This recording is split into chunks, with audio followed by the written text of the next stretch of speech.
Okay, hello everyone. So today we are up to start our NCERT 5.3. Let me write it for you so that you can just by clicking on the video get to know that which very part this is.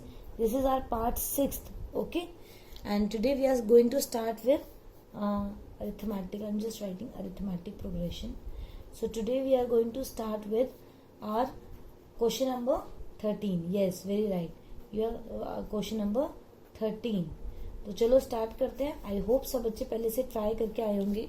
I told you in the last part also कि please class attend करने से पहले question खुद से try करके आया करो. उससे क्या होता है, आपको ज्यादा अच्छे से समझ में आएगा. चलो क्वेश्चन स्टार्ट करते हैं. So find the sum of first 15 multiples of 8. अब हमें क्या करना है, ये तो सेम क्वेश्चन है 12th की तरह.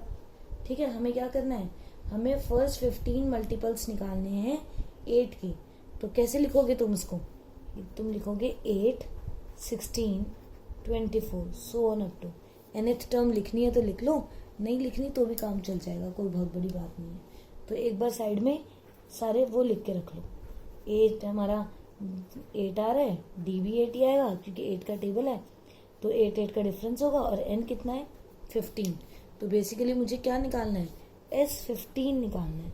मुझे इनका सम निकालना है, तो मुझे क्या निकालना है, S15 निकालना है. चलो पहले तो फॉर्मूला लिख लेते हैं. ठीक है, जिन बच्चों को अभी भी फॉर्मूला याद नहीं है वो देखकर याद हो जाएगा. तो ये मेरा फॉर्मूला हो गया. अब करो वैल्यू पुट. तो जब वैल्यू पुट करेंगे तो लिखोगे तुम 15/2, 2 इंटू 8, 16, 14 इंटू 8. तो ये हो जाएगा 15/2. What is 14 into 8? This is 8 for 32, 2, 3, 11 and 12. I told you कि जितनी कैलकुलेशन हो सकती है इधर ही करो, और उसकी प्रैक्टिस अभी प्रैक्टिस के टाइम पे करनी पड़ेगी, डायरेक्टली पेपर में जाके नहीं होगा. 6 और 2 8, 1 and 1 2, 1 करो कैंसिल, 64. तो 64 और 15 को अगर मल्टीप्लाई करेंगे तो आंसर क्या आएगा, 960 आ जाएगा इसका आंसर. ठीक है, तो बहुत सिंपल सा क्वेश्चन था, बहुत कोई मुश्किल नहीं था इसमें. ठीक है, अगर मैं एक क्वेश्चन का आपको चलो हिंट दे देती हूँ, जो 14th क्वेश्चन है उसका आपको हिंट दे देती हूँ. आपको सम निकालना है ऑड नंबर्स बिटवीन 0 to 50. तो 0 to 50 के बीच में, ये क्वेश्चन नंबर 14th है. ठीक है, 0 to 50 के बीच में कितने ऑड नंबर्स होते हैं, 1, 3, 5, 7, 9 सो ऑन अप टू 49. ये इतने सारे ऑड नंबर्स होते हैं. तो इसके हिसाब से ए निकाल लो. ए क्या हो जाएगा 1, डी क्या हो जाएगा 2, ए एन कितना आ जाएगा 49. तो सिंपल एस एन का फॉर्मूला लगा लो. ठीक है, और अगर एन निकालना है तो निकाल के देख लो, वरना तुम्हें पता है 50 नंबर्स हैं तो 25 इवन होंगे और 25 ऑड होंगे. तो इस क्वेश्चन में वैसे इतना कुछ करने वाला नहीं है, तो you can easily do it by yourself. चलो 15th क्वेश्चन में देखते हैं. देखो 15th क्वेश्चन भी इजी है, बट इस पे वेरी इंपॉर्टेंट लिख लो क्योंकि ये आपका आया हुआ क्वेश्चन है. तो ये आपके स्कूल के एग्जाम पॉइंट ऑफ व्यू से बहुत ज़्यादा इंपॉर्टेंट है, आ सकता है, रिपीट हो सकता है. ठीक है, और कई बार इस क्वेश्चन पे बेस्ड और भी कई क्वेश्चंस बन जाते हैं, तो इसीलिए भी इनको करना बहुत ज़्यादा इंपॉर्टेंट है. मैं भी लिख देती हूँ वरना आप लिखोगे नहीं, तो इस पर इम्पॉर्टेंट लिख दो. चलो, a contract on construction job specify a penalty for delay. ठीक है, क्वेश्चन क्या है बेसिकली, वो कहता है कि मैं तुम पे पेनल्टी लगाऊंगा अगर तुमने मेरा काम लेट करा तो, डिले कर दिया तो. अब देखो उसने पेनल्टी का कंडीशन कैसे रखी है. उसने बोला मैं तुम्हें 200 रुपये की पेनल्टी लगाऊंगा पहले दिन, और फिर हर सक्सेसिव डे पे मैं उसको 50 रुपीज़ से इंक्रीज करता जाऊंगा. तो ऐसे करके तुम्हारी पेनल्टी बढ़ती रहेगी. तो मैं तुमसे अब ये पूछ रही हूँ कि अगर ये 1 महीने के लिए डिले कर देता है तो इस पे टोटल कितने का फाइन लगेगा, ये मुझे निकाल के दिखाओ. ठीक है, ये मैंने तुमसे पूछा है कि मुझे बताओ कि 30 डेज तक अगर वो डिले कर देता है तो उस पे कितने का फाइन लगेगा. तो करके दिखाओ जल्दी से, मुझे बताओ, मैं वेट कर रही हूँ. ठीक है, तो आई होप हो गया होगा सबका. देखो सबसे पहले तो तुम क्या करोगे, तुम चेक करोगे ये एपी है या नहीं है. डेफिनेटली ये एपी है, 50-50 का डिफरेंस है. तो अब हमने कैसे पढ़ा हुआ है, हम तो क्या करते हैं, पहले आराम से सब बैठ के पैरामीटर्स लिखते हैं.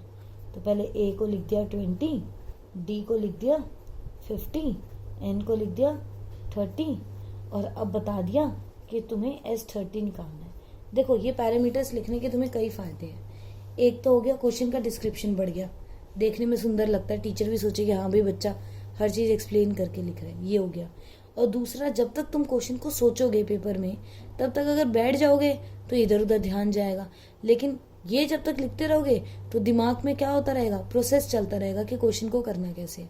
तो बेसिकली ये जो राइटिंग पार्ट है ये तुम्हें सोचने का टाइम देता है, तो इसीलिए इसको लिख दो, मार्क्स भी मिलेंगे, प्रेजेंटेशन भी बढ़ जाएगी। कई बार होता है कि नीचे की गलती से हमारी कैलकुलेशन गलत हो गई, वैसे तो हम इतनी प्रैक्टिस करेंगे कि कैलकुलेशन गलत ना हो, फिर भी बाई चांस अगर कैलकुलेशन गलत हो गई तो कम से कम ये सब चीज़ें लिख कर आएंगे तो आधा एक नंबर तो मिलेगा हमें, ठीक है। तो मार्क्स भी मिलते हैं, प्रेजेंटेशन भी अच्छी होती है, हमारे सामने वाले भी इंप्रेशन भी अच्छा पड़ता है, plus cherry on the top हमें सोचने का टाइम मिल जाता है, हम डिस्ट्रैक्ट होने की जगह हम उसको सोच रहे होते हैं बैठकर। तो चलो क्वेश्चन करो, और मुझे निकालना क्या है, पहले तो SN का फॉर्मूला बताओ। किन बच्चों के लिए? उन बच्चों के लिए जिन्होंने अभी तक फॉर्मूला लर्न नहीं करा है। 2 फॉर्मूला है और वो भी अभी तक लर्न नहीं करे, उनके लिए बार बार लिखना पड़ रहा है। तो ये हो गया 30/2, 2 × 200 प्लस 29 × 50, ये हो गया। थोड़ा सा इसको और उधर लिखा करो, ठीक है, ताकि आराम से क्वेश्चन कर पाओ। मैंने भी थोड़ा सा इधर लिख दिया, नेक्स्ट टाइम उधर लिखूंगी, फाइन। ऐसे करा करो क्वेश्चन कि तुम्हारा पूरा पेज यूटिलाइज हो। अब हुआ क्या, हमारा जो क्वेश्चन है वो सिर्फ यहाँ तक होके रह गया, ठीक है। मुझे तो थोड़ा वो भी होता है कि मैं फ्रेम से बाहर चली जाऊँ उस चक्कर में भी, लेकिन फिर भी फ्रेम में भी काफ़ी जगह है, थोड़ा सा इसको उधर लिखूँ। चलो मल्टीप्लाई करो, 0 9 5 = 45, 5 इधर 4 ऊपर, 1450, ये कितना हो गया 15 × 1850, इनको कर दो मल्टीप्लाई। तो 15 × 1850 को मल्टीप्लाई करोगे तो क्या आंसर आएगा तुम्हारे पास, 1 0 हो जाएगा और 15 × 185, दिस इज ₹27750। और मैंने रुपीस क्यों लगाया, याद करो, ये है क्या, ये हम पे फाइन लग रहा है इतना, तो हम फाइन निकाल रहे हैं तो रुपीस तो लगाना ही पड़ेगा, ठीक है। तो ये इस तरीके से हमारा क्वेश्चन नंबर 15 हो गया। इजी सा क्वेश्चन था, कोई मुश्किल नहीं थी, ठीक है। थोड़ा ध्यान लगा के काम करो, हो जाएगा। चलो 16th क्वेश्चन करो। अब 16th क्वेश्चन भी इम्पोर्टेंट है भाई, इस पे भी इम्पोर्टेंट लिख लो, ये भी तुम्हारे बोर्ड एग्जाम में आएगा या फिर तुम्हारे क्लास एग्जाम में आ सकता है। तो हम 16th क्वेश्चन करेंगे, ठीक है। आई होप सब बच्चों ने पहले से ट्राई करा है और कई बच्चों से ये क्वेश्चन हो भी गया होगा, अच्छा क्वेश्चन है, तो इस पर भी इम्पोर्टेंट लिखो। अब देखो क्वेश्चन क्या है, क्वेश्चन कहता है कि तुम्हारे पास टोटल 700 रुपये है, अ सम ऑफ ₹700। तो उसने पहले तुम्हें बता दिया कि कोई S7 है, ठीक है, 7 अभी नहीं बताया तुम्हें, तो SN है 700, ठीक है। अब तुम इसके क्या कर रहे हो, प्राइजेस डिस्ट्रीब्यूट कर रहे हो, और हर प्राइस दूसरे से 20 लेस है। जैसे उसने बोला 20 लेस है, वैसे मुझे हिंट मिल गया कि मेरी D की वैल्यू -20 है। अभी तक क्या हो रहा था, +20 हो रहा था, अब मुझे पता चल गया मेरी D की वैल्यू -20 है। और इसने मुझे बता दिया कि तुम्हें टोटल कितने प्राइसेस डिस्ट्रीब्यूट करने हैं, बता रखा है 7 प्राइजेस, तो 7 प्राइजेस दे रखा है, मतलब N भी क्या हो गया 7 हो गया। अब मैंने तुम्हें पहले ही बताया था टोटल 5 पैरामीटर्स होते हैं, SN, D, N, A और AN।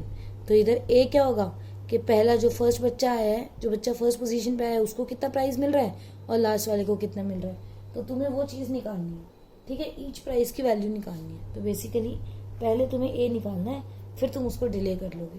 तो कैसे वाले फॉर्मूला लगाएं, SN का डायरेक्टली फॉर्मूला लगा दूं, जो SN का मेन फॉर्मूला होता है हमारा n/2 2A प्लस n-1D, ये फॉर्मूला होता है।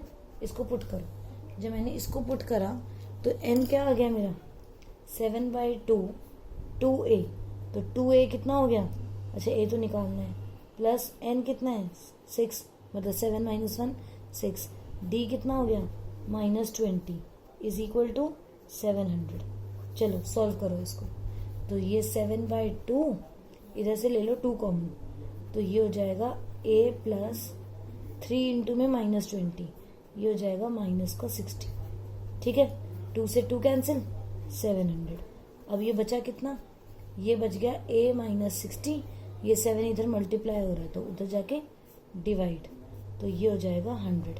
तो बेसिकली मेरे पास जो a की वैल्यू आई है वो क्या आई है 160। इसका मतलब जो पहला बच्चा होगा जो फर्स्ट पोजीशन पे आ रहा है उसको मैं कितने की प्राइस मनी दूंगी, ₹160 की।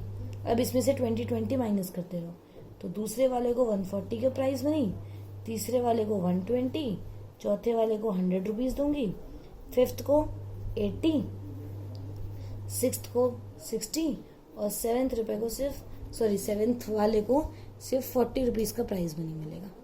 ठीक है, तो ये इस हिसाब से क्वेश्चन होगा, माइनस करते जाओ आंसर आता जाएगा।